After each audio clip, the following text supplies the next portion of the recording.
Bentrovati.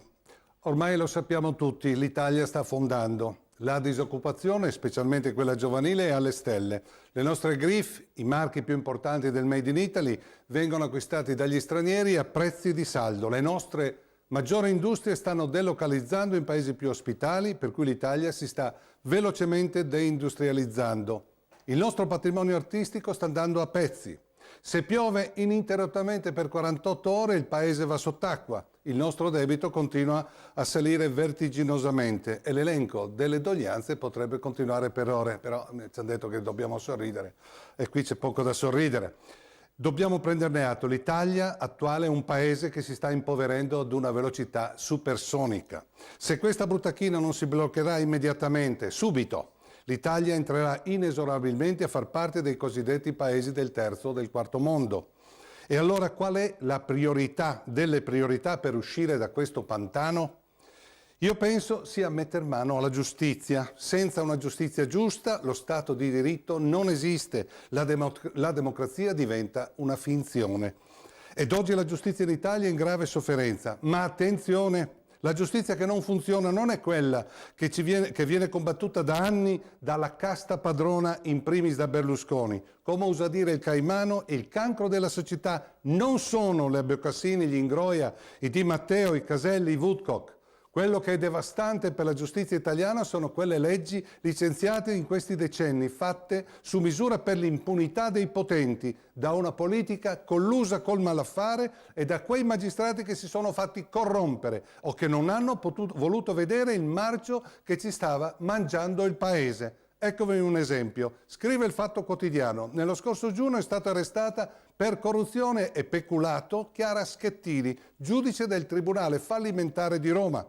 Il 29 settembre, in un interrogatorio, questa Schettini, facendo nomi e cognomi, ha confessato che 3 magistrati su 4 del Tribunale fallimentare di Roma, quindi non un piccolo tribunale, sono corrotti e che tutti lo sanno. Ha pure spiegato i meccanismi usati da questi magistrati corrotti per dividersi i bottini delle loro corruzioni. E la stragrande maggioranza dei media nazionali ha ignorato la notizia. Il mondo politico non si è scandalizzato, per cui se il nostro livello etico è questo, puoi inventarti tutte le strategie che vuoi per creare nuovi posti di lavoro. Si possono fare nuove leggi, trovare un'intesa con i sindacati, con la Confindustria, possono aumentare i finanziamenti delle banche alle aziende, ma se la giustizia penale civile è in questo stato di degrado, nessuno riuscirà a creare le condizioni per aumentare gli occupati. Per cui sono assolutamente necessarie delle riforme che accorcino i processi, i tempi dei processi, che ci sia la certezza della pena e che l'onestà finalmente sia considerata nuovamente un valore, mentre in questi anni tra condoni, amnistie e leggi salva casta padrona è stata premiata la disonestà.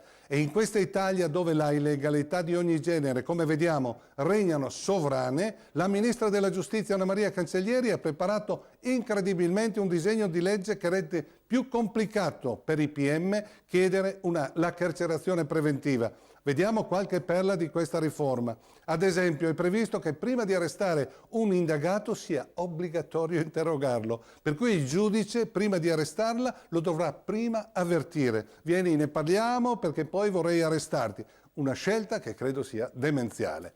Come quella che prevede che la richiesta d'arresto del PM non passi più al vaglio di un solo giudice, come è previsto ora, ma da tre giudici che non potranno più occuparsi dell'indagato se sarà rinviato a giudizio, perché sarebbero incompatibili visto che si sono già occupati del caso. E i piccoli tribunali con pochi giudici, come ad esempio quello di Pordenone, avrebbero delle difficoltà a trovare dei giudici liberi e compatibili per formare le corti che dovranno poi giudicare l'imputato.